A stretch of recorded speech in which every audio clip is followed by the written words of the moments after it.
오전 예배 때 디모데전서 1장 13절부터 16절까지 4절을 살펴봤고, 이 시간엔 1장 17절부터 2장 2절까지 살펴보겠습니다.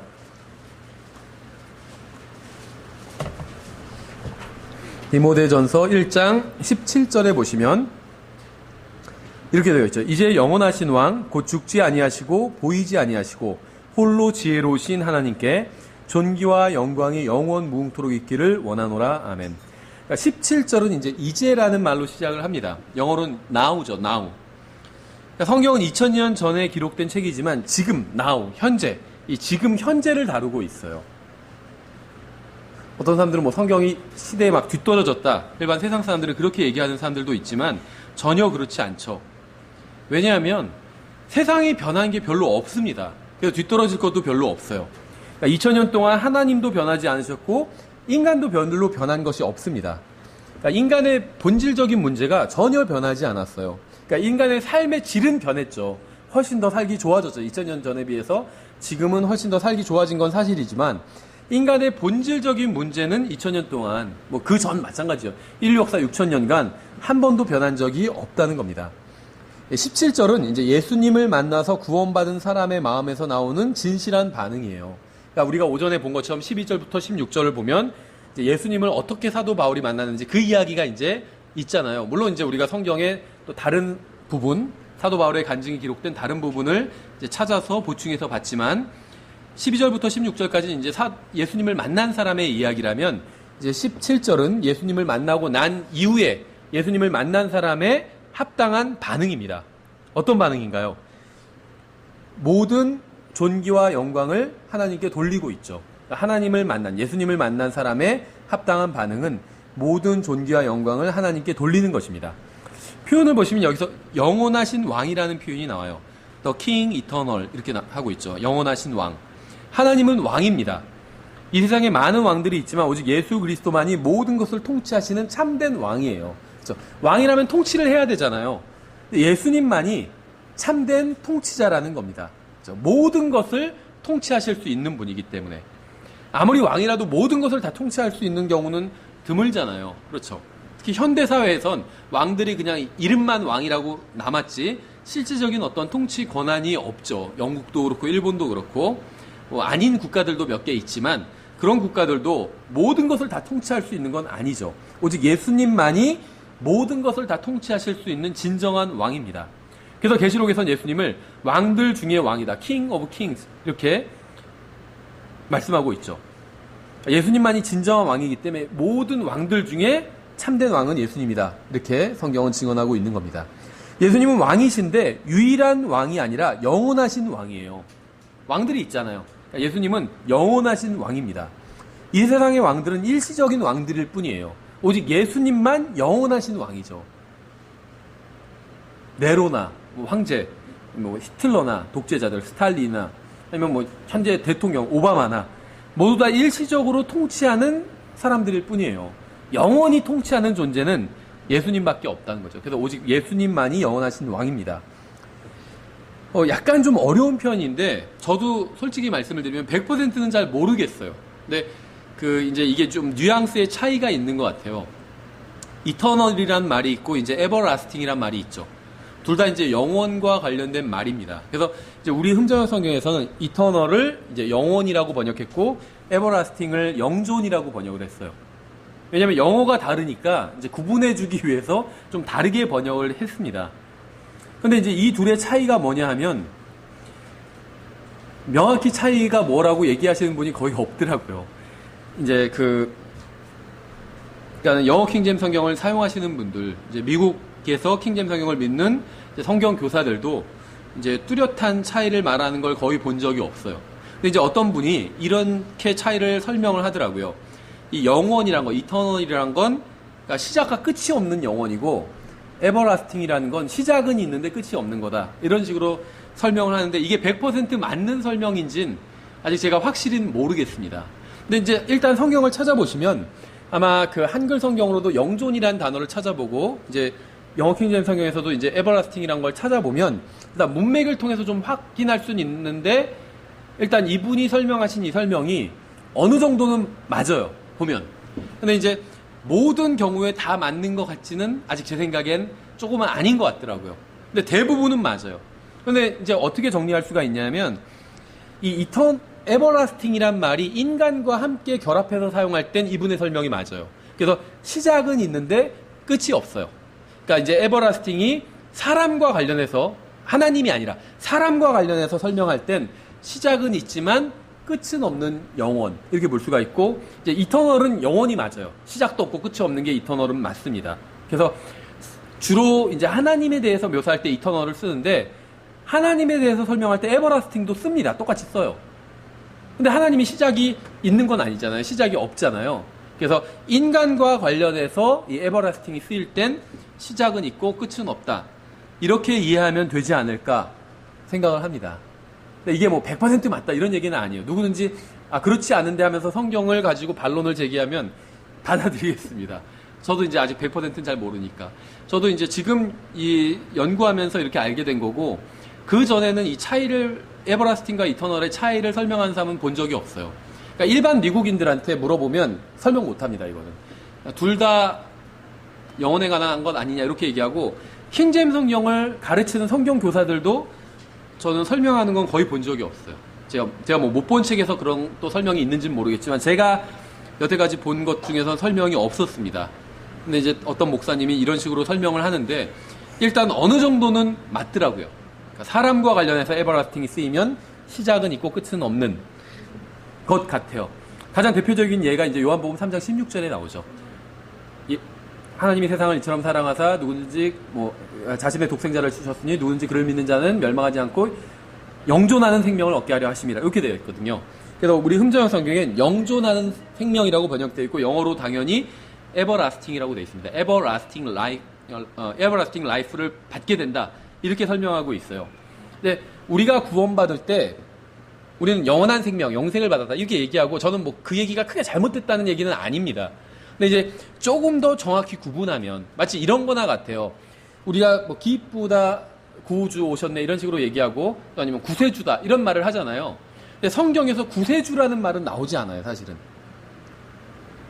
표현이 나오긴 나오는데 세상의 구원자 요게 맞는 표현이에요. 그러니까 세이비어라는 표현은 우리나라 말로 번역하면 구원자가 맞습니다. 구세주가 아니에요. 구세주는 세이비어 오브 더 월드예요. 그렇죠? 그러니까 세상의 구원자 요게 구세주인데 구세주라는 단어 자체가 성경에는 없다는 거죠. 그냥 그렇게 구를 이루고 있는 거지.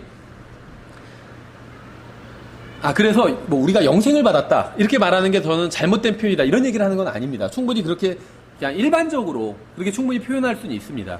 그런데 이제 좀 더 정확히 보면 요한복음 3장 16절에서는 우리가 영존하는 생명을 받았다고 얘기하고 있고 영어로 이제 에버라스팅 라이프를 받았다고 말씀하고 있죠. 그래서 제가 방금 전에 내린 정의로 이제 적용을 해보면 우리가 구원받기 전에는 우리의 생명은 유한한 생명이었어요. 그렇죠. 근데 구원받고 나서 이제 영원한 생명, 영존하는 생명을 받고 나선 우리의 생명이 시작은 있잖아요. 근데 끝은 없잖아요, 이제. 구원받은 사람의 생명은 시작은 있지만 끝은 없잖아요. 그런 측면에선 요한복음 3장 16절에서 everlasting life라고 말씀하시는 게 정확하다는 거죠. 예. 그래서 주로 이제 100% 그건 everlasting이라는 표현이 하나님에 대해서는 안 쓰이냐? 쓰여요. 그래서 제가 이게 에버라스팅이라는 표현이 인간과 관련해서 쓰일 땐 영존하는 생명이다. 이렇게 제가 말씀을 드린 겁니다. 네, 뭐 제가 이 설명이 지금 100% 맞다 이런 건 아니고 그냥 어느 정도 이해를 위해서 말씀을 드린 거예요. 근데 성경은 지금 예수님을 이터널 킹이라고 부르고 있어요. The King Eternal 이렇게 부르고 있죠. 그래서 영원하신 왕이라고 부르고 있습니다. 왜냐하면 예수님은 시작도 없고 끝도 없기 때문에. 그래서 성경은 예수님을 알파와 오메가라고 부르고 있죠. 시작도 끝도 없다 이렇게 부르고 있어요. 시작이고 또 끝이다 이렇게 부르고 있습니다. 예수님은 영원하신 왕이에요. 왜냐하면 예수님은 처음부터 왕이었습니다. 그리고 끝까지 왕이실 거예요. 창조의 첫날에도 왕이셨고 이 세상에 모두 다 불타 없어져도 여전히 왕이실 겁니다. 그래서 성경은 예수님을 영원한 왕, 이터널 킹이라고 이렇게 부르고 있죠. 또 예수님에 대해서 설명하면서 하나님에 대해서 설명하면서 죽지 아니하시고 이렇게 설명하고 있어요. 인간은 죽는 존재죠. 죽는 존재. 인간의 육체는 일시적입니다. 사람이 이 세상에서 사는 날은 정해져 있어요. 80년, 90년, 100년 아니면 뭐 가장 오래 사셨다면 120년, 122년인가 이게 뭐 기네스록 공식적인 기록이래요. 프랑스 어떤 이제 할머니가 122년을 사셨대요. 그 이상 넘어가는 예는 현대에 있어서는 거의 없죠. 하지만 구원받은 사람들은 언젠가 주님처럼 죽지 아니함을 잊게 될 겁니다. 그렇죠? 우리는 언젠가 죽을 수 없는 몸을 잊게 됩니다. 예수님은 죽지 아니하시는 영원하신 왕이셨는데 죽을 인간의 몸을 입고 이 세상에 오셨어요. 이게 아이러니죠. 어떻게 보면 모순이고. 디모데전서 3장 16절에 나와 있죠. 논쟁의 여지가 없이 하나님의 성품의 신비는 위대하도다. 하나님의 성품의 신비라는 게 이런 하나님의 어떤 인격을 말하는 겁니다. 그러니까 아버지와 아들과 성령님으로 존재하시는 이런 그 존재 형태를 말하는 거라고 보시면 돼요. 하나님께서 육체 안에 나타나시고 성령 안에서 의롭게 되시고 육체 안에서 나타나셨다는 건 우리가 다른 말로 하면 인간의 몸을 입고 이 세상에 오셨다. 이 표현입니다. 천사들에게 보이시고 이방인들에게 선포되시고 세상에서 믿기시고 영광 속으로 올려져서 영접을 받으셨느니라. 이렇게 말씀하고 있죠. 아시는 것처럼 변개된 성경에선 하나님께서 육체 안에서 나타나셨다는 말이 그가 육체 안에서 나타났다 이렇게 되어 있어요. 하나님이란 단어가 그가라는 단어로 바뀌어 있습니다. 이게 한국말이나 영어로는 하나님이란 단어를 그라는 단어로 바꾸려면 많이 바꿔야 되지만 그리스어 원문에서는 선 하나만 그어주면 돼요. 가운데 선 하나만 그어주면 선 하나 차이로 이제 하나님이 되고 그가 될 수가 있습니다. 그래서 비교적 이제 단어를 바꾸기가 그리스도 원문에선 좀 쉽다는 거죠. 어쨌든지 간에 변개된 성경에선 하나님께서 육체를 입고 이 세상에 오셨다는 구절을 직접적인 증거 구절을 없애버린 거죠. 성경이 말씀하시는 신비는 죽지 아니하시는 하나님께서 죽는 인간의 몸으로 오셨다는 거예요. 지금 여기서 디모데전서 3장 16절에서 하나님의 신비에 대해서 말씀하고 있잖아요. 근데 무엇이 신비냐면 이 신비라는 거는 감춰진 건 아니거든요. 지금 개역 성경에서는 이 신비가 다 비밀로 번역되어 있어요. 근데 비밀과 신비는 완전히 다른 겁니다. 신비는 감춰두지 않았지만 알 수 없는 게 신비예요. 근데 비밀은 감춰둔 거예요, 아예. 하나님께서는 자신의 진리를 감춰두지 않으셨습니다. 다 보여주셨어요. 근데 보여주셨는데 이걸 이해하지 못하는 거예요. 구원받지 않은 사람들은 특히. 이게 신비인 겁니다. 하나님께서는 인간의 몸을 입고 이 세상에 오셨어요. 이걸 뭐 비밀리 하신 일이 아닙니다. 공개적으로 하셨어요. 공개적으로 또 올라가셨고. 그렇죠. 하나님께서 인간의 몸을 입고 이 세상에 오신 것, 이게 심지어 어느 정도로 공개적이냐면 이 세상의 연도를 세는 거에 기준으로 삼잖아요. 예수님께서 2000년 전에 그렇게 오셨기 때문에 지금이 이제 서기 2000년이 된 거잖아요. 그러니까 완전히 공개적으로 다 이루신 거예요. 근데 이거를 이해할 수가 없다는 거죠. 왜 이해할 수가 없냐면 우리는 알고 있어요. 하나님이 인간의 몸을 입고 이 세상에 오셨다는 걸 우리는 알고 있지만 그걸 온전히 이해는 못한다는 거죠. 어떻게 하나님이 죽어요? 어떻게 하나님이 조시고 배가 고프시고 어떻게 하나님이 폭행을 당하시고 말이 되지 않죠. 하나님이 폭행을 당하셨어요. 생명의 창시자가 죽으셨어요. 이해하기가 힘들다는 거예요. 알 수는 있지만 이해하기가 힘들다는 거죠. 그래서 이걸 성경은 신비라고 부르고 있습니다. 죽지 아니하시는 하나님께서 죽음이라는 것 자체를 만드셨잖아요. 죽음이라는 것, 생명, 죽음 이런 거 다 하나님께서 만드신 거거든요. 그런데 하나님이 죽게 되신 거예요. 그래서 성경 신비라고 부른다는 거죠. 여호와의 증인들은 이런 걸 이해하지 못하기 때문에 예수님의 신성을 거부해버린 겁니다. 뭐야, 하나님은 죽지 않은데, 성경에 보면 하나님은 죽지 아니하시고 이렇게 말씀하고 있잖아요. 하나님은 죽지 않는데 예수님 죽으셨잖아요. 그래서 예수님은 하나님이 아니다, 이렇게 결론을 내린 거죠. 신비를 이해하지 못하기 때문이에요. 이 신비는 성령님께서 계시해 주셔야지만 믿을 수가 있습니다. 성령님께서 계시해 주셔도 이해는 못해요, 여전히. 저는 이해할 수 없어요. 어떻게 하나님이 인간이 되었는지. 하지만 믿을 수는 있어요. 성령님께서 인도해 주시면 충분히 믿을 수 있다는 거죠. 마리아의 태 속에 몸이 형성되었죠. 마리아의 태 속에 몸이 생각해 보세요. 사람은 10달 동안 어머니 태 속에 있잖아요. 그럼 보통 인간의 경우는 그 처음에 잉태되었을 때부터 그 사람이 거기 들어가 있는 거죠. 그렇죠. 여기에 대해서는 이제 사실 논쟁이 약간 있는데, 저는 이거는 사실은 좀 명백하다고 생각해요. 왜냐하면 시편에 보면 주께서 어머니의 태에서부터 나를 조직하셨나이다, 이런 구절들이 있어요. 물론 이제 이게 이제 메시아를 가리키는 뭐 메시아 시편에 이런 문맥인 것들도 있지만 이제 메시아 시편과 관련 없는 구절들도 있다는 거죠. 그럼 이제 뭘 말하는 거냐면 사람이 언제 사람이 되느냐 했을 때 이제 킹제임 성경 믿는 분들 중에서도 어떤 분들은 어머니 배에서부터 출생할 때 이제 사람이 된다, 이렇게 해석하는 분들이 있어요. 왜냐하면 사람은 호흡을 해야 되는데 어머니 배에서 출생할 때부터 호흡을 할 수 있잖아요. 그래서 그때부터 사람이다, 인간이다 이렇게 정의하시는 분들이 있는데 저는 이제 그거는 좀 아닌 것 같아요. 언제부터 인간이냐? 처음에 잉태됐을 때부터 인간이다 이렇게 봐야 되지 않을까 생각을 합니다. 근데 사실 이건 쉬운 주제는 아니에요. 일반 세상 법학이나 뭐 이런 데서도 논쟁이 굉장히 많이 있습니다. 한 법학 내에서도 민법과 형법이 또 사람이 언제부터 존재하게 되는지 그 해석이 서로가 달라요. 적용도 다르고. 그러니까 이게 쉬운 문제는 아니죠. 근데 그냥 성경을 놓고 보면 하나님께서 태 속에서 조직하셨다. 그러니까 어머니의 태 속에서 나를 조직하셨나이다. 이러니까 나의 조직이 아직 예를 들면 잉태된 지 뭐 2주 됐다, 3주 됐다면 아직 조직이 완벽히 되지 않잖아요. 몇 달은 최소한 몇 주 이상 돼야 이제 손이랑 발이랑 모양들이 다 나오기 시작하거든요. 그래서 남자인지 여자인지 성별하는 것도 보통 5달 이상 지나야 알잖아요. 한 20주 정도 돼야 알거든요.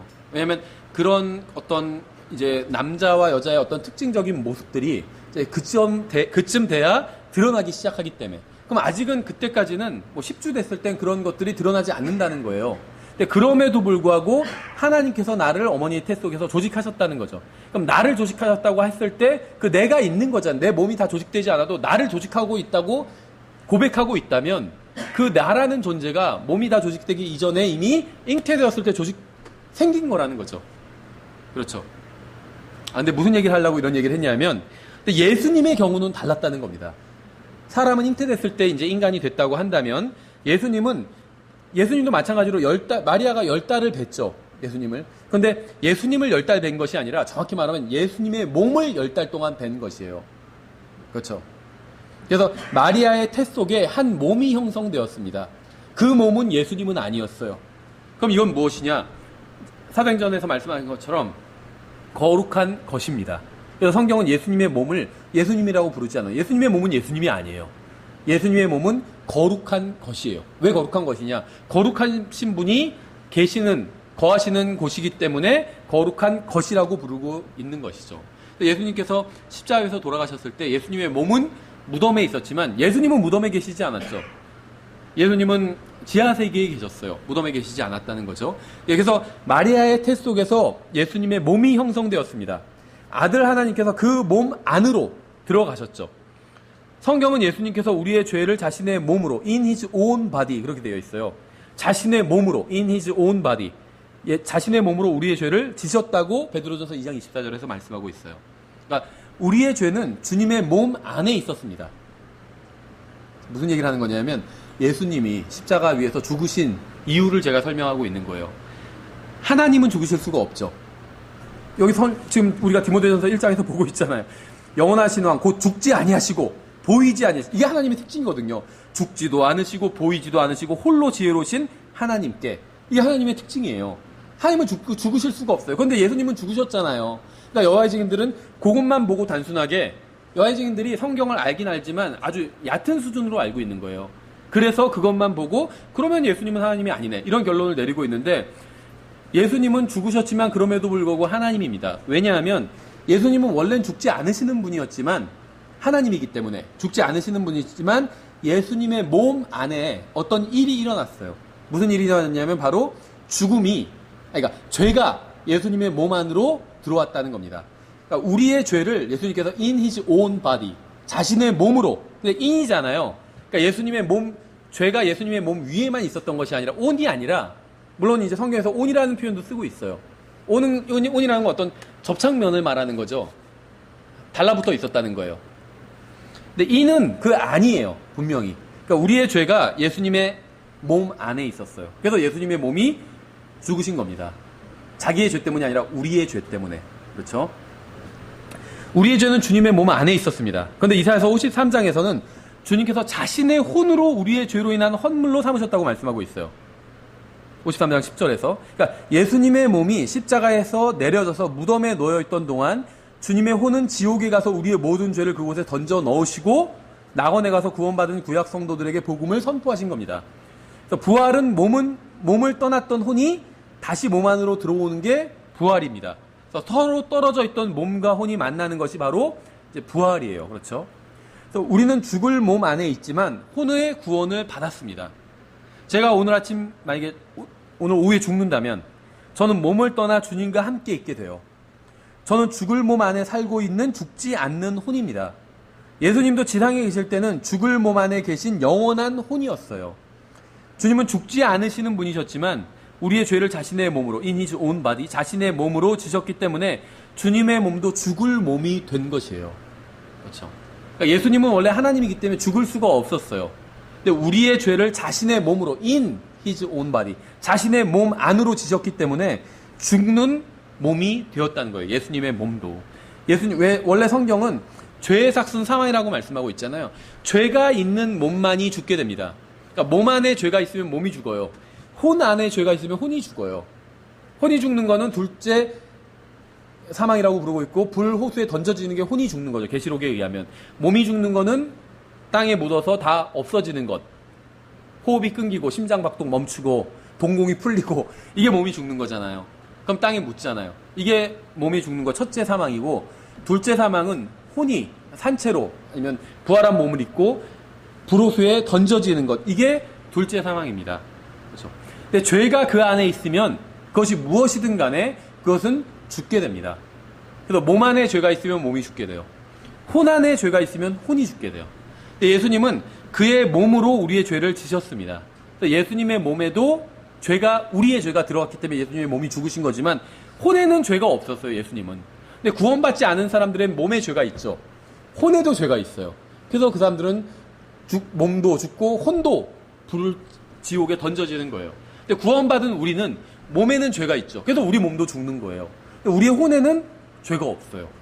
왜냐하면 혼이 구원받았기 때문에. 구원받았다는 건 죄가 없다는 거예요.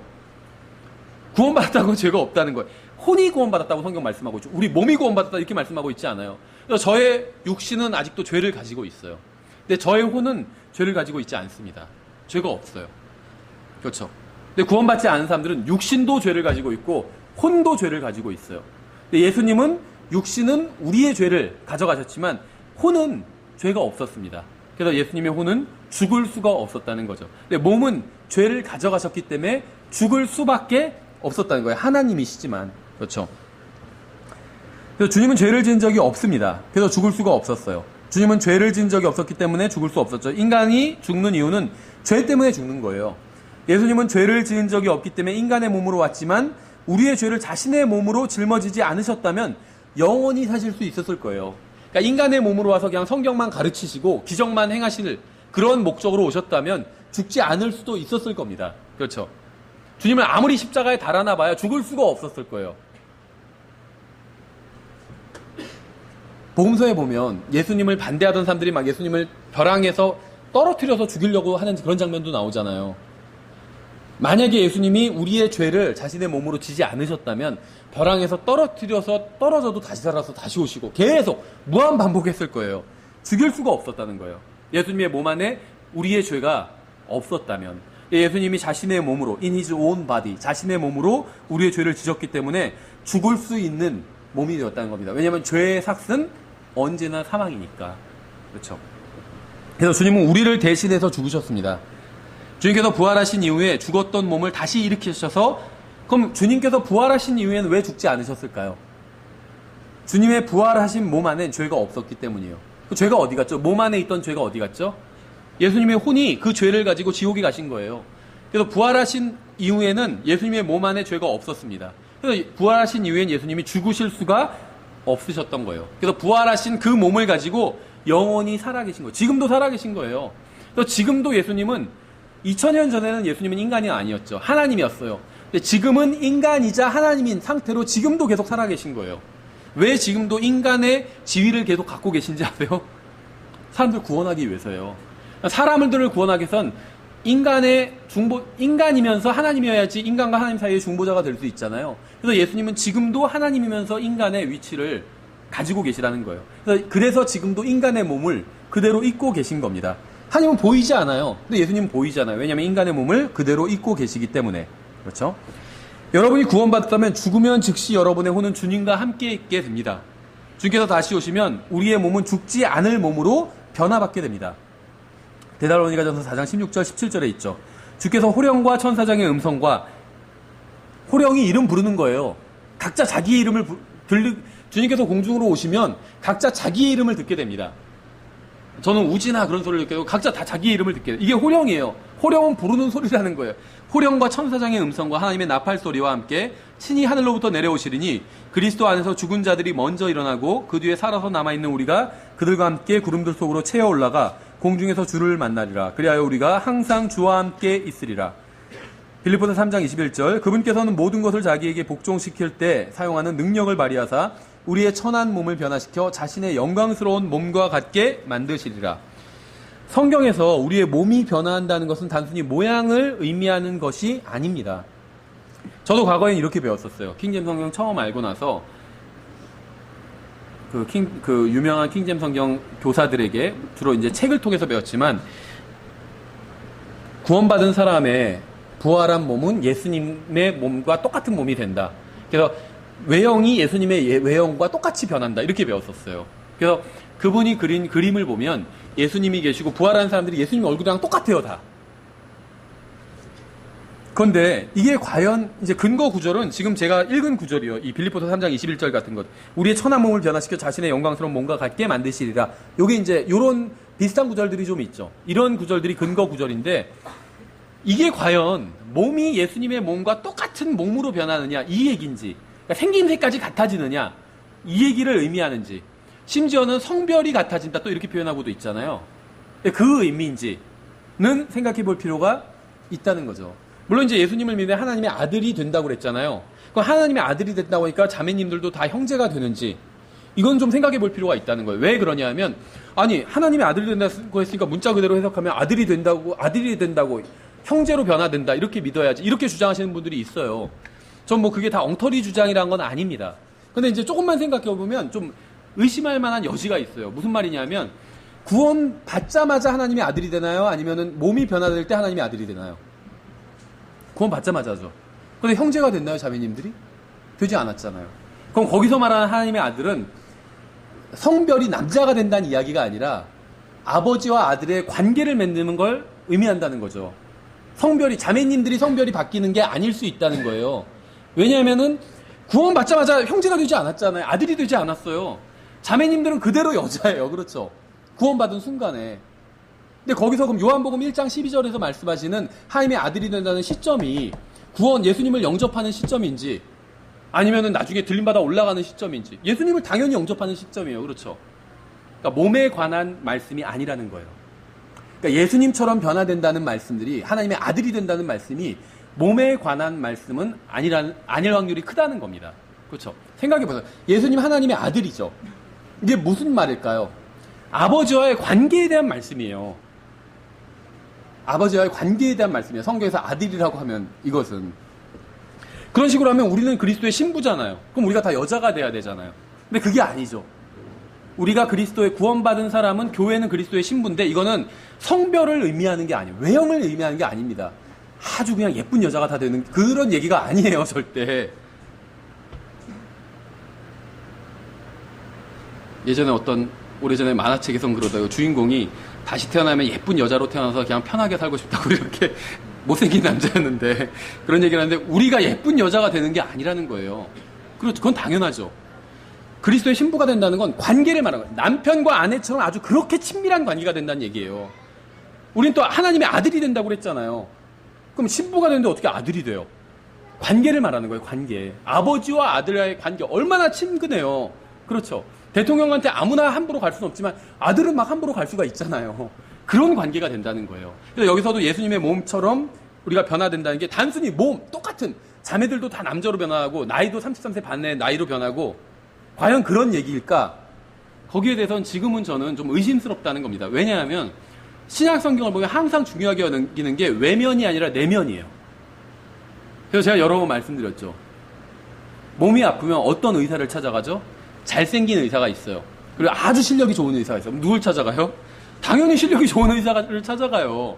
잘생긴 게 무슨 상관이에요? 나랑 전혀 상관이 없어요. 그건 그 의사 자기나 좋은 거지. 그 의사가 실력이 좋아야 나에게 이득이 되잖아요. 나한테 어려운 사건이 생겼어요. 그럼 어떤 변호사를 찾아가요? 키 크고 멋있는 변호사를 찾아가요?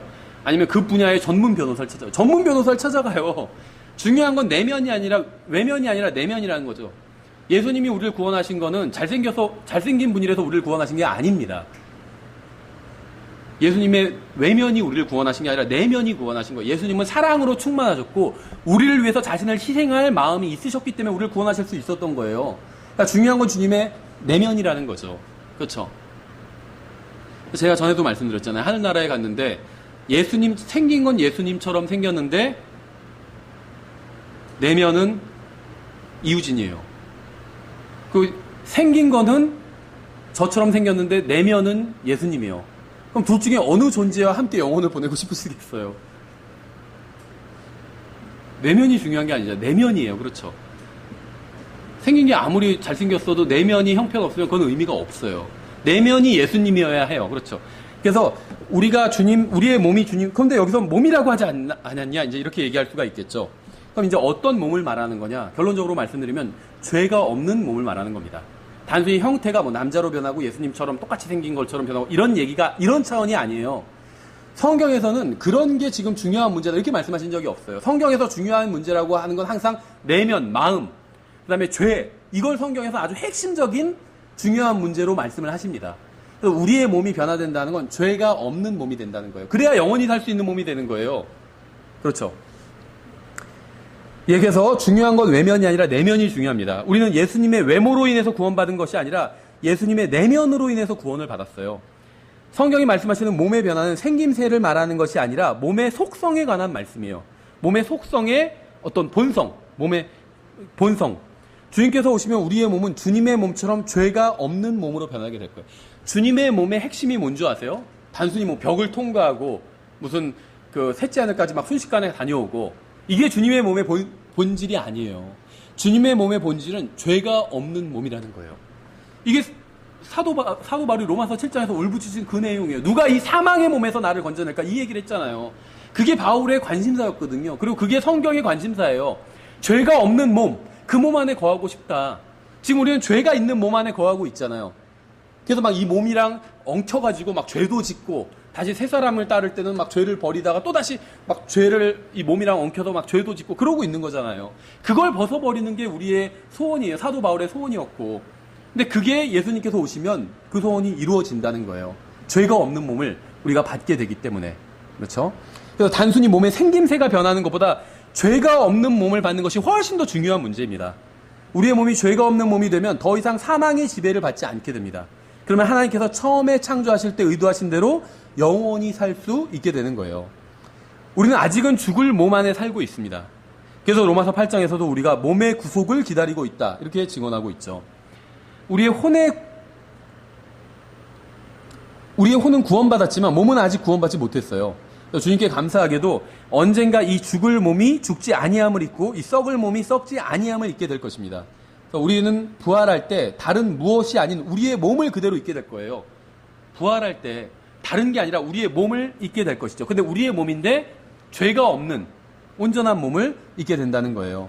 우리의 몸이 다른 사람의 몸으로 변화되는 것이 아니라 주님의 몸처럼 죄가 없는 몸으로 변화되되 몸은 그대로 우리의 몸을 입게 된다는 거예요.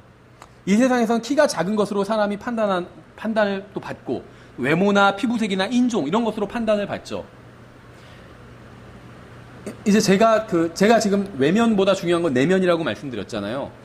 이제 여기에 이거는 성경의 사실이 팩트죠. 성경에 나온 사실이에요, 분명히. 여기에 근거해서 이제 좀 추측을 할게요. 어떤 분들은 우리의 몸이 킹제임스 성경 이제 믿는 분들 중에서도 예수님의 몸처럼 똑같이 33세 반의 남성의 몸으로 변할 것이다 이렇게 주장하는 분들인데 그것도 추측이에요. 성경에 명확한 근거가 없어요. 그렇죠? 왜냐하면 성경에서 몸에 대해서 말씀하실 때 또 아들이 된다고 했을 때 그것이 남성을 무슨 그 사람의 뭐 성기가 남성으로 변한다 이런 걸 지금 의미하고 있는 그런 차원의 얘기가 아니거든요. 요한복음 1장 12절에서 말씀하고 있는 건 하나님과의 관계에 대한 말씀을 하고 있는 것이지. 이건 어쩌면이에요. 그냥 제가 추측하는 거예요. 구원받고 나서도 흑인은 그대로 흑인일 수도 있어요. 변화돼서 몸이 올라갔을 때. 백인 그대로 백인이고 아시안 사람 그대로 아시아 사람이고. 키가 작으면 그대로 키가 작고. 모르겠어요. 이런 말이 그 희망이 되지 않을 수도 있지만 대머리는 그대로 대머리고. 예를 들면 예, 저는 예전에 내가 이제 변화가서 올라가면 완벽한 몸을 입게 되니까 그럼 눈도 진짜 커지고 이렇게 될 거라고 생각했는데 지금은 성경을 공부하면서 보니까 그게 아닐 수도 있겠다. 눈이 작은 사람은 계속 작을 수도 있겠다. 이런 생각이 들어요. 그럼 어떤 사람은 그럼 불행하지 않나 이렇게 생각할 수 있는데 그래도 전혀 불행하지 않은 내면을 소유하게 돼요. 하늘나라에서는 아무도 외모 갖고 놀리질 않을 거예요. 아무도 자기 외모에 상관하지 않을 거예요. 생각해 보세요. 예수님이 아주 아름다운 모습으로 이 세상에 오지 않으셨죠. 이사야서 53장에 하면 볼품이 없었어요. 근데 예수님이 그거 상관하셨나요? 영원한 존재이시고 그런 게 상관이 전혀 없어요. 우리가 왜 그런 걸 지금 상관하고 있는 줄 아세요? 그래도 좀 더 잘생기게 보이고 싶고 그렇잖아요. 저도 그렇거든요. 이왕이면 좀 더 잘생기게 보이고 싶고 그래서 증명사진 찍을 때도 항상 잘생기게 찍어달라고 이렇게 얘기를 하거든요. 근데 잘생기게 안 찍어주시더라고요. 그런데 우리의 내면이 변하면 이제 그런 게 상관없어진다는 거예요. 내가 키가 작든 크든 하늘나라에서는 아무도 상관하지 않아요. 심지어 본인조차도 상관하지 않아요. 하나님과의 그 교제로 인해서 그런 거는 전혀 상관이 없게 돼요. 왠지 아세요? 진정으로 사랑하면 그게 상관이 없어져요. 정말 상관이 없어져요. 그 사람이 어떻게 생겼는지 자녀를 정말 사랑하면 자녀가 어떻게 생겼는지 상관하지 않잖아요. 그렇죠? 내면이 완벽하게 변하면 외모는 상관이 없어진다는 거예요. 이건 제 생각이에요. 제 믿음이고. 하늘나라에서는 그래서 아무도 외모가, 거기는 하늘나라에는 없는 것들이 있잖아요. 이 지상에 있는 것들 중에. 감옥 없죠. 하늘나라에는. 병원도 없죠. 성형외과 없어요. 특히. 하늘나라에. 왜냐면 아무도 외모로 인해서 비관하지 않기 때문에. 고칠 필요가 없어요. 외모를. 아무도 상관하지 않기 때문에. 그건 더 이상 이제 중요하지 않아요. 하늘나라에서는. 그래서 그대로 흑인이라도, 이 세상에서 흑인이면 보통 좀 미국에서도 약간 과시를 받잖아요. 하늘나라에서는 아무런 문제가 되지 않는다는 거예요. 또 이제 보이지 아니하시고 이런 표현이 있죠. 인간은 보이는 것에 집착합니다. 보이지 않는 하나님을 이해하지 못해요. 그래서 금송아지나 형상처럼 보이는 우상을 만들어냅니다. 눈에 보이는 무엇인가를 섬기고 그 앞에서 절하고 싶어요. 이게 인간의 이제 본성이에요. 그래서 교회를 고르라고 그러면 이왕이면 카톨릭 교회를 선택하죠. 뭔가가 막 있어 보이잖아요. 누가 우리 교회 같은 교회 선택하겠어요. 그렇죠. 종교를 선택하라고 그러면 선택 안 한다는 거죠. 이런 교회는. 뭔가 거룩해 보이지가 않잖아요. 그냥. 카톨릭 교회 같은 거 선택하지. 이게 이제 인간의 속성이라는 겁니다. 하지만 우리 하나님은 보이지 아니하시는 분이에요. 그렇죠. 또 홀로 지혜로우신 분이라고 설명하고 있어요. 오직 하나님만 지혜로우십니다. 참된 지혜는 오직 하나님께 있어요. 오직 그분의 말씀 안에만 있습니다. 불경이나 외경이나 코란이나 사서남경 이런 거에는 참된 지혜가 없어요. 어느 정도 이 세상을 살아가는 도리 같은 건 있죠. 사서남경 같은 거에도. 근데 참된 지혜는 없다는 겁니다. 왜냐하면 이런 것들 안에는 인간의 혼이 구원받을 수 있는 방법이 없기 때문에 그것들 안에는 죄를 제거하는 방법이 없어요. 그래서 지혜가 없다고 제가 이야기를 하는 겁니다. 인간의 본질적인 문제는 죄에 있어요. 이 세상의 모든 문제는 인간의 죄로부터 왔습니다. 인간의 죄 문제를 해결하는 순간 모든 문제를 해결하게 됩니다. 여러분도 마찬가지예요. 죄 문제를 해결한 사람은 모든 문제를 궁극적으로 다 해결한 거예요. 이상하다. 아직도 문제가 많이 있는데 이번 달 월세도 문제고 뭐도 문제고 나중에는 그게 문제가 더 이상 되지 않을 거예요. 그냥 일시적인 문제일 뿐이에요. 여러분이 죄 문제를 해결했다면 궁극적인 모든 문제를 해결한 겁니다. 반대로 죄 문제를 해결하지 못했다면 가장 중요한 문제를 해결하지 못한 거예요. 그렇죠. 그래서 인간의 죄 문제를 해결할 수 있는 유일한 분은 하나님이시기 때문에 홀로 지혜로우신 분이라 성경이 이렇게 말씀하고 있죠. 18절에 아들 디모데야 전에 너에 관하여 주어진 대언들에 따라 내가 내게 이 책무를 주노니 곧 너는 그것들을 힘입어 선한 싸움을 싸우며 이렇게 말씀하고 있어요. 참된 그리스도인의 삶을 살기 위해서는 반드시 싸워야 될 싸움이 있습니다. 난 싸우기 싫은데 저도 싸우기 싫어요. 그런데 그럼에도 불구하고 참된 그리스도인의 삶을 살기 위해서는 반드시 싸워야 된다는 거죠. 때로는 그 싸움이 가족으로 인해 올 수도 있고 직장 동료 아니면 친구를 통해서 올 수도 있고 심지어는 같은 교회에 다니는 형제 자매를 통해서 그 싸움이 올 수도 있습니다. 여러분은 진리와 의와 하나님의 말씀을 위해서 싸워야 돼요. 육신적인 싸움은 선한 싸움이 아닙니다. 모든 육신적인 싸움은 다 악한 싸움이에요. 심지어 막 성경을 공격하는 사람과 싸운다 할지라도 육신적으로 싸우면 그건 악한 싸움이에요. 성경을 변기시키는 사람이 있다고 해서 그 사람을 막 주먹으로 때리거나 하는 건 악한 싸움이라는 거죠. 오직 영적인 싸움만이 선한 싸움입니다. 우리의 육신의 무기가 아닌 영적인 무기를 가지고 싸워야 돼요. 19절 믿음과 선한 양심을 붙들라. 어떤 자들이 그것을 버리고 믿음에 관하여는 파선하였느니라. 성경이 말씀하시는 믿음은 항상 하나님의 말씀을 믿는 믿음입니다. 자기가 막 그렇게 되기를 간절히 바라는 거, 이런 건 믿음이 아니라고 말씀드렸죠. 그러니까 믿음은 믿음인데 성경에서 말씀하시는 믿음은 아니에요. 성경이 말씀하시는 믿음은 항상 하나님의 말씀을 믿는 것, 그 말씀대로 행하는 것, 이것만이 믿음입니다. 그래서 의인은 믿음으로 살리라 한 게 그냥 뭐 자기가 바라는 것으로 인해서 산다, 이런 말이 아니라 하나님의 말씀을 그대로 행하면서 사는 게 의인이 살아야 될 길이라는 거예요. 그게 의인은 믿음으로 말미암아 산다는 거예요. 하나님의 말씀을 믿는 그 믿음으로 산다는 거죠. 그런데 어떤 사람들은 하나님의 말씀을 믿는 믿음을 버렸어요. 지금 이게 구원받은 사람들에 대한 이야기예요. 믿음으로 살긴 하지만 하나님의 말씀을 믿지 않고 이 세상의 말과 자신의 경험과 생각을 믿으면서 산다는 거죠. 이게 믿음을 버린 겁니다. 양심을 버린 사람들도 있어요. 특히 성경대로 믿는 교회를 떠난 후 채 몇 개월이 지나지 않아서 믿음과 선한 양심을 버리는 경우가 종종 있습니다. 그러니까 지역교회, 바른 지역교회를 떠나서 혼자 있다가 믿음을 버리는 경우가 많다는 거예요. 타협해버리고. 바른 지역교회에 속했을 때는 하지 않던 짓들을 교회를 떠나고 나서는 서슴없이 하는 경우도 많이 봤습니다. 여러분이 생각하는 것보다 훨씬 더 많이 성경적인 설교를 들어야 돼요. 여러분이 생각하는 것보다 훨씬 더 많은 교제를 나눠야 됩니다. 여러분 주위에는 믿음과 선한 싸움을 붙들고 있는 사람들이 있든지 아니면 그러한 것들을 모두 버린 사람들이 있든지 둘 중 하나예요. 성경대로 믿는 지역교회에 다닌다고 해서 모든 문제가 해결되는 것은 아니지만 그래도 바른 교회에 다녀야 주위에 믿음과 선한 양심을 붙드는 사람이 있을 확률이 높아지는 건 당연하겠죠. 여러분이 원하든 원하지 않든 외부의 영향을 받으면서 여러분은 살아갑니다. 여러분이 지역교회에 속하지 않는다면 이 세상으로부터 훨씬 더 많은 영향을 받게 될 것은 자명한 일이겠죠. 우리에게는 하나님의 말씀이 필요합니다. 하나님의 말씀대로 살려는 사람들과 교제를 나눠야 돼요. 이러한 것들은 모두 어떻게 보면 도로 교통 표시판과 같아요.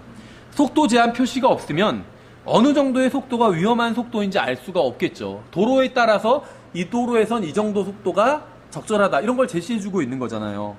누군가 우리에게 경고해주고 바른 속도로 같은 곳을 향해 가는 사람들이 우리 주위에 있어야 된다는 겁니다.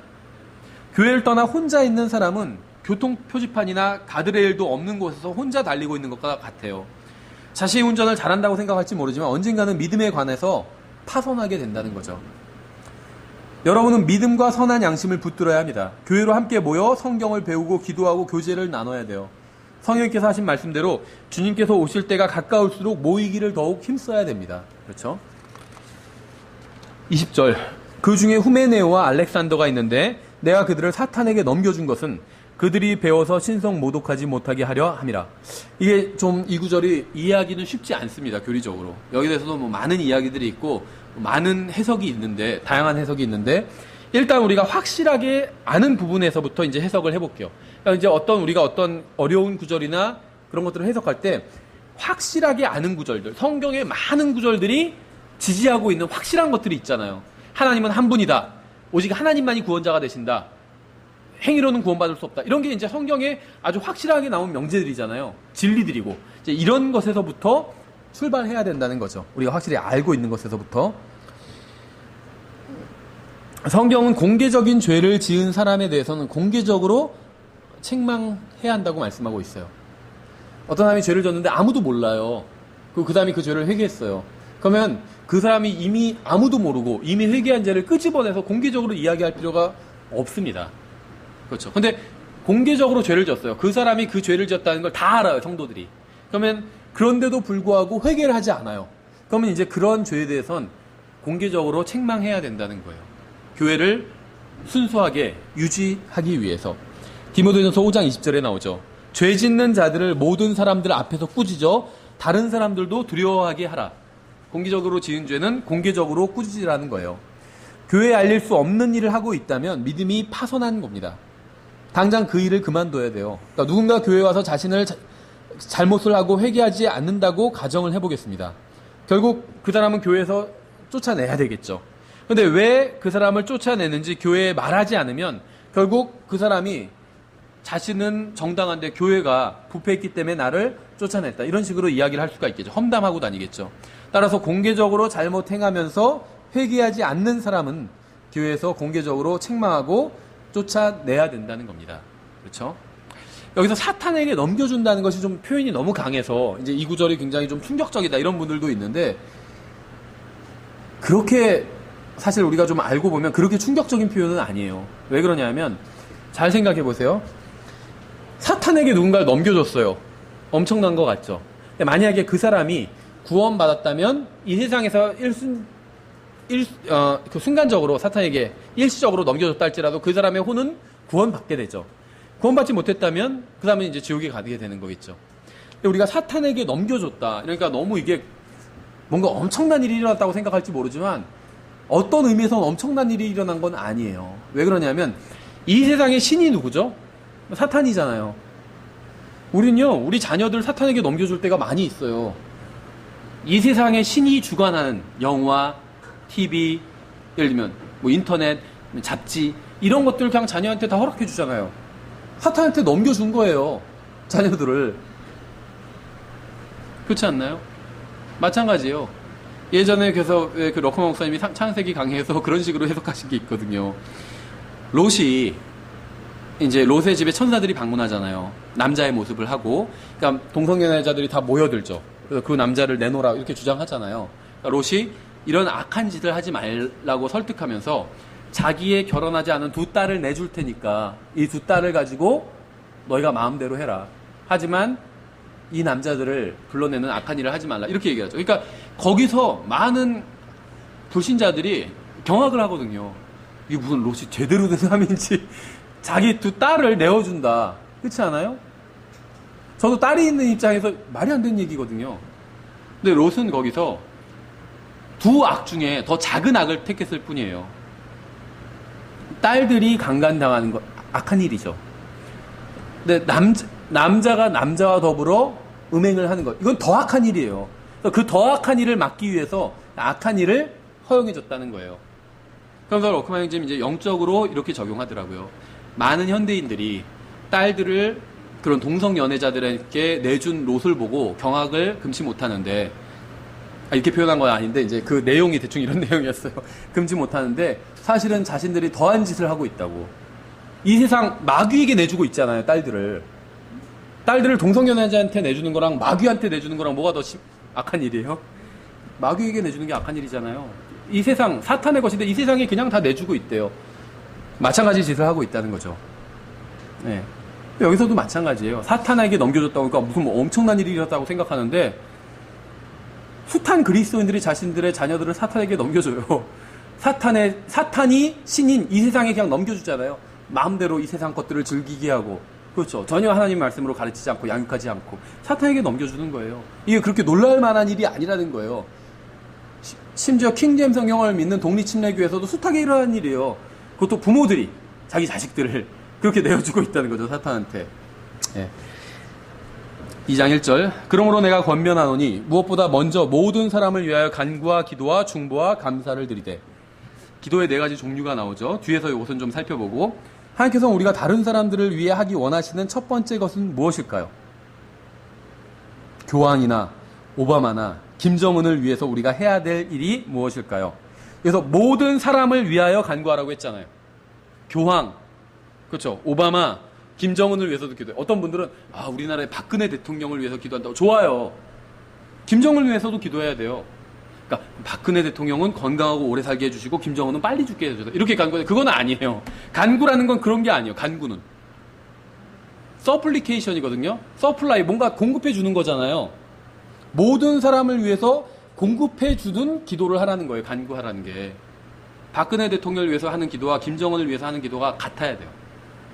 이렇게 얘기하면 싫어하는 사람들도 있겠지만 같아야 돼요. 같아야 돼요.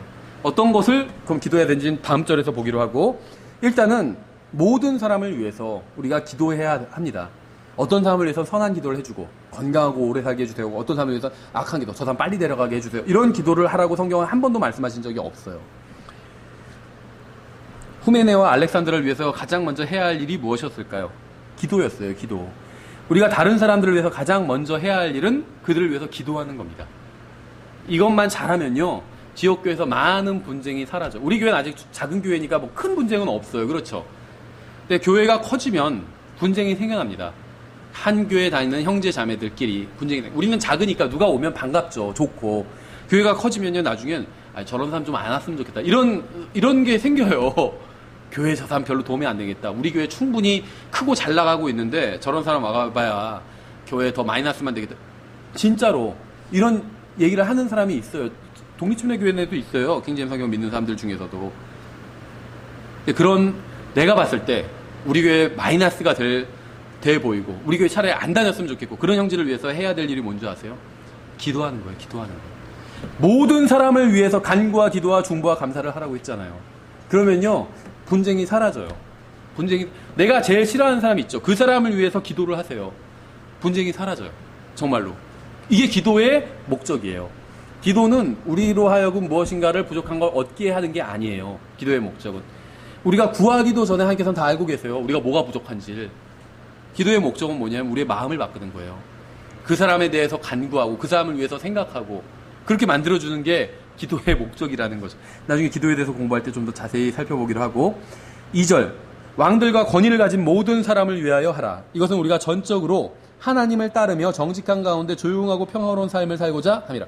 왕들과 권위. 그러니까 요즘 말로 하면 이제 대통령을 위해서 기도하잖아요. 그러니까 요걸 잘 모르시는 분들이 요 앞에 부분만 보고 박근혜 대통령 위해서 기도하면서 뭐 오래 살게 해주시고 이런 기도해요. 그게 나쁘진 않죠. 전 나쁘다고 생각은 안 해요. 근데 디모데전서 2장 2절에서 말씀하시는 내용은 그것이 아닙니다. 왕들과 권위를 가진 사람, 통치자들을 위해서 기도하는데 어떤 목적으로 하냐면 이것은 우리가 전적으로 하나님을 따르며 정직한 가운데 조용하고 평화로운 삶을 살고자 함이라. 요 목적으로 하는 거예요. 우리가 평화롭게 하나님을 믿고 신앙생활을 할 수 있도록 해달라고. 통치자들이 잘해야 그렇게 할 수 있는 거잖아요. 그걸 위해서 기도하라는 거예요. 그러니까 통치자들을 위한 기도는 오래 살게 해주십시오. 무슨 대통령이 이런 기도가 아니라는 겁니다. 성경에서 말씀하시는 거는. 물론 그 사람을 위해서 기도해 줄 수는 있죠. 근데 이제 여기서 2장 2절에서 말씀하시는 내용은 그런 내용이 전혀 아니라는 거예요. 우리는 통치자들과 권위를 가진 모든 사람을 위해서 기도해야 됩니다. 하지만 그들이 이 세상에서 번성하게 하거나 반대로 망하게 해달라고 기도하는 것이 아닙니다. 우리가 평화롭게 살 수 있게 하기 위해 통치자들과 권위를 가진 자들을 위해 기도하는 것입니다. 주님께서 우리가 정부를 위해서 어떤 기도를 하기를 원하실까요? 세금을 내리게 해달라거나 교육제도를 개혁해달라고 기도하기를 원하시는 것이 아니라 그리스도인들을 내버려 두게 하기 위해서 기도하라는 거예요. 그리스도인들을 터치하지 않게 하기 위해서 정부에서. 그래서 우리는 정부나 통치자들이 교회와 그리스도인들에게 관여하지 않고 우리를 내버려 두게 해달라고 기도해야 됩니다. 거기서 막 교회를 보조해 주게 기도해 주십시오. 정부 예산을 써서 우리 교회를 막 보조해 주 이런 기도를 하는 것도 아니에요. 그냥 정부가 우리를 그냥 내버리게 해달라고 이런 기도를 하는 게 이 디모데전서 2장 2절에 이제 통치자들을 위한 기도의 목적이라는 겁니다. 그리스도인이 가장 먼저 해야 할 일은 기도예요. 어떤 일이 났을 때 가장 먼저 해야 할 일이 기도예요. 어떤 분들은 아이가 아플 때 기도해야 됩니까? 아니면 병원에 갑니까? 기도하고 병원에 가면 되잖아요. 기도하면 아이 옷 챙겨서 막 입히면서 속으로 기도할 수 있잖아요. 병원에 가면 되잖아요. 아이 태우고 운전하면서 기도할 수 있잖아요. 그리고 병원에 가면 돼요. 예수님께서 병든 자에게는 의사가 필요하니라 그러셨잖아요. 병원에 가야 돼요. 당연히 사람이 아프면. 그렇죠. 예수님도 가라고 하셨어요. 의사가 필요하다고. 그러나 먼저 기도할 수 있다는 거죠. 의사한테 가는 어차피 의사가 바로 우리 집에 같이 살지는 않잖아요. 대부분의 경우는 가야 되잖아요. 병원에. 그 가는 동안 기도할 수 있잖아요. 먼저 하나님께 가는 거예요. 그게 기도하는 게. 아이가 아프면 먼저 하나님께 가는 거예요. 그 다음에 의사에 가는 거예요. 전혀 잘못된 것이 아니라는 거죠. 그래서 이 세상에서 그럼 우리가 무슨 기도를 해야 되냐? 이 세상에서 잘 먹고 잘 살게 해달라는 기도가 아니라 믿음의 생활을 잘 해낼 수 있게 해달라는 기도를 해야 된다는 겁니다. 통치자나 정부를 위한 기도도 여기서 벗어나지 않습니다. 그들이 우리가 믿음의 생활을 하는데 방해하지 않게 해달라고 기도해야 돼요. 이것이 바로 통치자와 정부를 위해서 우리가 해야 할 기도의 내용입니다. 다시 그 2장 1절을 좀 보시면 간구와 기도와 중보와 감사라는 것이 나오죠. 네 종류의 기도입니다. 간구는 필요한 것을 하나님께 구하는 거예요. 말씀드렸죠. supplication. 나한테 supply. 뭔가 공급돼야 될 것을 구하는 게 간구입니다. 모든 사람을 위해서 간구하라고 했어요. 그 사람의 필요를 채워주는 그런 기도를 하라는 거예요. 이게 하나님 보시기에 아주 선한 일이라는 거죠. 다만 이게 목록이 너무 길어서는 안 돼요. 막 세세하게 막 몇십 가지 막 육신적인 필요를 위해서 그렇게 해서는 별로 좋은 기도가 아닙니다. 어쨌거나 그 사람의 필요를 위해 구하지만 너무 많아도 안 된다는 거예요. 왜냐하면 우리가 이제 다른 형제 자매를 위해서 기도해 주잖아요. 구원받지 않은 사람을 위해서 기도할 가장 필요한 건 구원 기도예요. 그렇죠? 일단 그거 안 하면 됩니다. 그 다음에 병 걸려서 아프다. 그럼 구원 기도 플러스 일단 그 병을 낫게 해주십시오. 그런 기도는 해야겠죠. 아니면 최소한 그 병으로 죽기 전에 구원받게 해주십시오. 하여튼 그 기도가 되겠죠. 그러니까 구원 플러스 건강 기도를 해야 되겠죠. 구원받지 않고 아픈 사람의 경우에. 그게 아니면 구원받지 않은 사람을 위해서 할 수 있는 기도는 구원 기도밖에 없어요. 그렇죠. 심지어 저 같은 경우도 누구를 위해서 어디 만나는데 저를 위해서 기도해 주세요. 근데 그 사람 구원받지 않았어요. 그럼 그 사람이 요구하는 그 기도 제목 하기보다는 그냥 구원 위해서 기도하거든요. 그럴 수밖에 없어요. 근데 이제 구원받은 사람의 경우에는 좀 다르죠. 근데 우리가 생각해야 될 건 무엇이냐면 구원받은 사람들은 이 세상에서 많은 것을 필요로 하지는 않습니다. 우리는 많은 것을 필요로 하잖아. 우리가 생각할 때 많은 것이 필요하죠. 하나님께서 보실 때 별로 많은 것이 필요하지 않아요. 왠 줄 아세요? 우리는 이 세상의 정착민이 아니기 때문에. 우리는 나그네예요. 나그네. 그렇죠. 순례자예요. 방랑자는 아니죠. 가는 길이 어딘 줄 알기 때문에 나그네예요. 순례자고. 이 세상을 한번 쭉 성지순례하듯이 순례하는 거예요. 어떻게 보면 우리가 이 세상 사는 인생이 성지순례예요. 주님께서 가셨던 그 발자취를 따라가잖아요. 우리가 이 세상에서. 성지순례예요. 일종의. 많은 게 필요하잖아요. 여러분 여행 생각해보세요. 여행 가기 위해서 필요한 것과 내가 여기서 살기 위해서 필요한 것 중에 어느 게 더 많을까요? 살기 위해서 필요한 게 훨씬 많겠죠. 여행 가기 위해서 필요한 건 적어요. 그렇죠. 몇 가지 리스트를 뽑을 수 있잖아요. 그러니까 우리의 기도 제목도 그런 리스트로 뽑을 수 있어야 돼요. 다른 사람을 위한 기도도 마찬가지고 구원받은 사람들이 이 세상에서 많은 것을 필요로 하지 않기 때문에. 중보는 다른 사람을 위해서 기도하는 겁니다. 중보는. 감사는 말 그대로 주님께서 우리를 위해서 해주신 일에 대한 고마움을 표현하는 거예요. 대부분의 기도는 감사보다 간구로 가득 차 있습니다. 감사와 간구 중에 감사가 더 많아야 돼요. 간구보다. 그게 더 좋은 기도라는 거죠. 간구가 더 많은 기도는 뭔가 잘못된 기도예요. 간구보다 감사가 더 많게 하십시오. 근데 기도의 종류, 네 가지를 말하면서 기도라는 것도 또 말씀하고 있죠. 기도는 그저 사실은 말하는 거예요. 말하는 것. 기도하기 위해서 무엇인가를 해야 한다고 생각하는 사람들도 있습니다. 하지만 기도는 기본적으로 말하는 게 기도예요. 말하는 게. 대화를 나누는 게 기도입니다. 아무것도 요구하지 않고 그저 주님과 교제를 나누는 것, 대화를 나누는 것, 이게 기도예요. 가장 친한 친구와 이야기를 하듯이, 아내와 남편이 대화를 하듯이, 부모와 자식이 대화를 하듯이 말하는 것, 이게 기도입니다. 하나님께서 우리에게 요구하시는 게 바로 이거예요. 우리를 아들이라고 하셨잖아요. 우리를 또 아내, 신부라고 하셨잖아요. 우리를 이제 예수님께서 요한복음에서는 친구라고 하셨잖아요. 그렇게 대화를 하는 거예요. 아들과 부모가 대화하듯이, 남편과 아내가 대화하듯이, 친한 친구끼리 대화하듯이, 그렇게 우리가 주님께 말하기를 원하시는 거예요. 마지막으로 한 가지 표현만 보고 마치면, 정직한 가운데 조용히 생활을 하래요. 이게 좀 쉽지는 않은 것 같아요. 근데 이게 우리의 간증을 빛내주는 그런 요소인 것 같아요. 정직하게 하고 그 대신 조용하게 하고. 정직하면서 시끄럽게 하면 또 의미가 없겠죠. 나처럼 정직한 사람 봤어 막 이러면서 시끄럽게 동네방네 다니는 사람이 있어요. 그렇게 하지 말라는 거예요. 정직하게 하면서 조용하게. 그러면 우리의 간증이 더 살아나게 됩니다. 우리는 정직하고 조용하게 이 세상을 살아야 돼요. 조용하게 산다고 그래서 뭐 복음 전하지 말라는 게 조용하게 복음 전하면 돼요. 그렇죠. 그리스도인이 남을 속이거나 다른 사람의 것을 훔쳐서 감옥에 간다면 정말 부끄러운 일이죠. 그리스도인은 복음을 전하거나 성경대로 살았다는 이유로 감옥에 가는 것 외에는 결코 다른 이유로는 감옥에 가서는 안 됩니다. 감사하게도 우리나라에서는 복음을 전한다는 이유로 감옥에 집어넣지는 않아요. 따라서 우리가 정직하고 조용하게 산다면 이 세상 정부와 통치자라도 우리를 감옥에 보내지는 않을 겁니다. 그렇죠? 우리는 예수 그리스도를 따르는 그리스도인으로서 정직하고 조용하게 사는 가운데 하나님을 따르며 또 주님께 영광을 돌리는 삶을 살아야 됩니다. 여기서 저희가